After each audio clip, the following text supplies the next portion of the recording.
Hello everyone, সবাই মিলে হই হুল্লোড় করে ঘোরাঘুরির পর আমরা চলে এলাম বাড়ি। আর বাড়ি এসেই দেখি আমার মামির রান্নাবান্না সব কমপ্লিট, তাই খাওয়া দাওয়ার পর্বটা আগে সেরে নিলাম। আর তারপর সবাই মিলে চলে গেলাম ছাদে ভাইয়ের ড্রোনের ভিডিও শুট দেখাতে। তারপর এই যে ড্রোন উড়ানো হয়েছে মানুষের বাড়ির ওপর, আর এইদিকে দুই বাচ্চা বসে বসে পাথর নিয়ে খেলছে। আর সবাই এখানে স্ক্রিনে দেখছিল যে দেখতে কিরকম লাগে। তারপর তো আমার বাবা মা ড্রোনটাকে নেড়ে চেড়ে একটু গবেষণা করে দেখলো আসলে ব্যাপারটা কিরকম।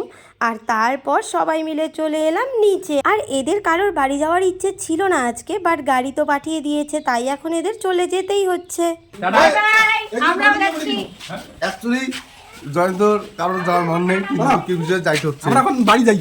জয়ন্ত যাওয়ার মন নেই, দেখছিস সবাই খালি জয়ন্ত যাওয়ার মন নেই। এই যে ও সত্যি বাড়ি যাওয়ার মন নেই। জানি না আর কবে দেখা হবে, বাট মিস করব সবাইকে। দাদা আমরা এখন বাড়ি যাচ্ছি। Bye bye.